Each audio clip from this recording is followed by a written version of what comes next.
வணக்கம் friends, welcome to சுபீஸ் wonderland. இன்றைக்கி நான் ஆடி வெள்ளிக்கு சாமிக்கு பிரசாதமாக படைக்கக்கூடிய ஹைகிரீவர் மண்டி தாங்க செய்ய போகிறேன். நீங்கள் ஆடி வெள்ளிக்கு மட்டும் இல்லைங்க, மற்ற எல்லா வித விசேஷ நாட்கள்லையும் இந்த ஹைகிரீவர் மண்டி நீங்கள் சாமிக்கு பிரசாதமாக படைக்கலாம்.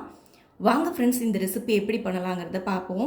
இந்த ரெசிபி செய்யறதுக்கு 1 கப் அளவுக்கு கடலைப்பருப்பை நான் 2 மணி நேரம் நல்லா ஊற வச்சு எடுத்திருக்கேன். இப்போ இந்த ஊற வச்சிருந்த கடலைப்பருப்பை ஒரு குக்கரில் சேர்த்துக்கிறேன். 1 கப் கடலைப்பருப்புக்கு 2 கப் அளவுக்கு தண்ணி ஆட் பண்ணிக்கிறேன். இப்போ இந்த கடலைப்பருப்பை எல்லாத்தையும் ஒரு 2 விசில் வரைக்கும் நல்லா வேக வச்சு எடுத்துட்டு வந்துக்கலாம். கடலைப்பருப்பு வெந்துட்டு இருக்க அதே சமயத்தில் இன்னொரு பேனில் 1 கப் கடலைப்பருப்புக்கு 1.5 கப் அளவுக்கு வெல்லத்தை பொடி பண்ணி சேர்த்துக்கிறேன். இதுலேயே கொஞ்சமாக தண்ணி சேர்த்து இது ஒரு நல்ல திக் கன்சிஸ்டன்சி வர வரைக்கும் இந்த பாகை நல்லா கொதிக்க விட்டு எடுத்துக்குவோம். ஒரு மீடியம் ஃப்ளேம்லேயே வச்சு நல்லா கொதிக்க விட்டு எடுத்துக்கலாம். பாகு ஒரு பக்கம் நல்லா கொதிச்சுட்டு இருக்கிற சமயத்தில் பருப்பு நல்லா வெந்துருச்சான்னு பார்த்துக்கலாம்.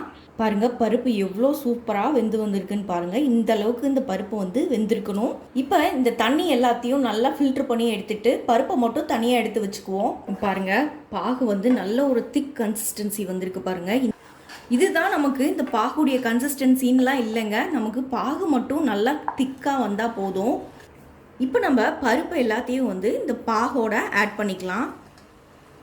இப்போ நம்ம கைவிடாமல் இந்த பருப்பையும் பாகையும் நல்லா மிக்ஸ் பண்ணி எடுத்துக்கணும். பாருங்கள், பருப்பும் இந்த வெள்ளைப்பாகும் சேர்ந்து நல்ல ஒரு திக் கன்சிஸ்டன்சி வந்திருக்கு. இப்போ இன்னொரு பேனை நல்லா சூடு பண்ணியிருக்கேன். இதில் 2 டேபிள் ஸ்பூன் அளவுக்கு நெய் ஆட் பண்ணிக்கிறேன். இப்போ நெய் நல்லா உருகி வந்ததுக்கப்புறமா ஒரு 5 to 6 முந்திரி இதில் ஆட் பண்ணிக்கிறேன். அதே போல் ஒரு 10 ட்ரை கிரேப்ஸ் ஆட் பண்ணிக்கிறேன். இப்போ இதை நல்லா ஒரு கோல்டன் ப்ரௌன் வர வரைக்கும் ஃப்ரை பண்ணி எடுத்துக்கலாம். இப்போ நம்ம ஃப்ரை பண்ணி வச்சுருந்த முந்திரியும் கிஸ்மிஸ் பழத்தையும் இதில் ஆட் பண்ணிக்கலாம். இதையும் சேர்ந்து நல்லா கலந்து விட்டுக்குவோம். பாருங்க, இந்த ஒரு கன்சிஸ்டன்சிக்கு நம்ம ஃப்ளேம் ஆஃப் பண்ணிடலாம். அவ்வளோதாங்க, நமக்கு ரொம்பவே சுவையான ஹயக்ரீவா மண்டி சூப்பராக ரெடி ஆயிடுச்சு. உங்களுக்கு இந்த ரெசிபி பிடிச்சிருந்துச்சுன்னா கண்டிப்பாக நீங்களும் ட்ரை பண்ணி பாருங்கள். ட்ரை பண்ணி பார்த்துட்டு உங்கள் கருத்துக்களை கமெண்ட் பாக்ஸில் சொல்லுங்கள் ஃப்ரெண்ட்ஸ். இந்த ரெசிபி உங்களுக்கு பிடிச்சிச்சுன்னா எங்கள் சேனலை மறக்காமல் லைக் பண்ணி ஷேர் பண்ணிடுங்க ஃப்ரெண்ட்ஸ்.